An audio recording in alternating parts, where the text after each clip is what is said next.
नमस्कार, capital report में आपका स्वागत है। मैं हूं संजय पुगलिया। सबसे पहले आज की बिग स्टोरी।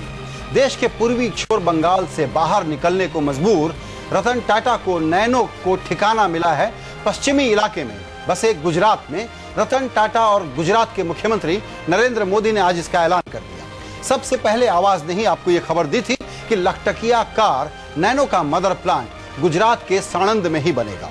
इस बारे में विस्तार से बात करेंगे बुलेटिन में आगे, लेकिन उसके पहले नजर डालते हैं इस वक्त की सुर्खियों पर। अहमदाबाद के पास साणंद में 1100 एकड़ जमीन पर लगेगा नैनो का नया प्लांट। साथ में होंगी 60 एंसिलरी यूनिट्स। 10,000 लोगों को मिलेगी सीधी नौकरी। रतन टाटा ने कहा, हम तो हैं गुजरात के।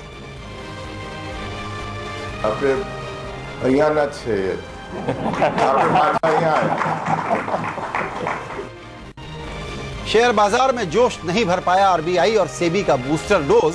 शुरुआती दौर के बाद उतरा तेजी का खुमार। सेंसेक्स 1% नीचे, लेकिन निफ्टी में मामूली बढ़त। और सीआरआर में कमी के बावजूद बैंक ब्याज दर घटाने को फिलहाल तैयार नहीं है, लेकिन जानकारों की राय महंगाई में भी नहीं होगी बढ़ोतरी।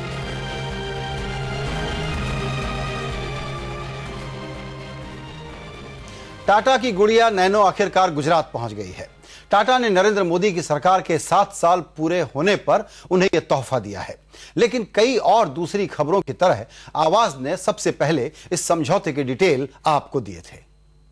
गांधीनगर में नैनो के गुजरात में बनने का ऐलान करते समय मुख्यमंत्री नरेंद्र मोदी ने के साथ रतन टाटा और टाटा मोटर्स के एमडी रविकांत भी मौजूद थे। नैनो के मुख्य प्लांट और वेंडर पार्क के लिए 1100 एकड़ जमीन सौंपी जा चुकी है। इसमें 2.5 लाख से ज्यादा कारें बनेंगी। बाद में कैपेसिटी बढ़ने पर हर साल यहां 5 लाख कारें बन सकेंगी। इससे गुजरात में 10,000 लोगों को रोजगार मिलेगा। टाटा मोटर्स के साथ 60 इंसिलरी यूनिट्स भी गुजरात जाएंगी। टाटा ने कहा कि आगे 2 और प्लांट लगेंगे जो राजकोट में लगेंगे। नरेंद्र मोदी और रतन टाटा दोनों ने ही कहा कि गुजरात आने वाले दिनों में छोटी कारों का बड़ा हब बनेगा।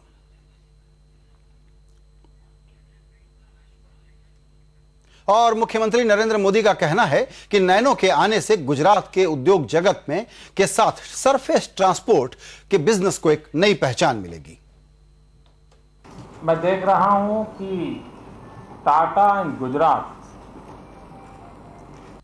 एक पार्टनरशिप के नए चैप्टर को शुरू कर रहे हैं, जो गुजरात के डेवलपमेंट को नई दिशा देंगे और नई गति देंगे।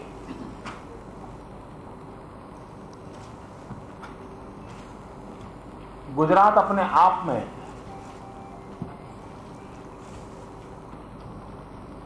सरफेस ट्रांसपोर्टेशन की दुनिया में एक नई जगह बनाएगा। सिंगूर का सदमा झेल चुके रतन टाटा ने गुजरात में न्योता देने के लिए न सिर्फ नरेंद्र मोदी को धन्यवाद दिया, बल्कि जिस रफ्तार से मोदी और उनकी मशीनरी ने यह काम किया है उसकी तारीफ के पुल भी रतन टाटा ने बांधे।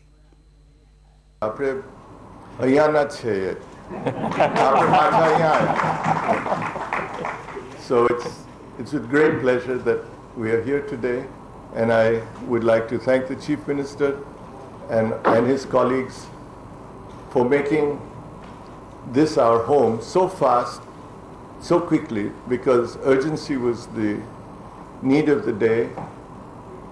We lost a lot of time, unfortunately, and I think we can try our best to do what we set out to do on Gujarati soil, with Gujarati labor, with Gujarati jobs, Gujarati skills, and make a contribution to the national cause.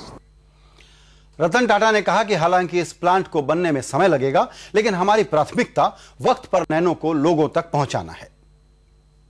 It will be our endeavor to be as close to the timelines we set earlier so that we can keep our promise to the people of India in terms of the rollout of the nano. Eventually the plant will of course have opportunities of expansion later, but I think initially we are at 250 or 300,000 units when the plant is initially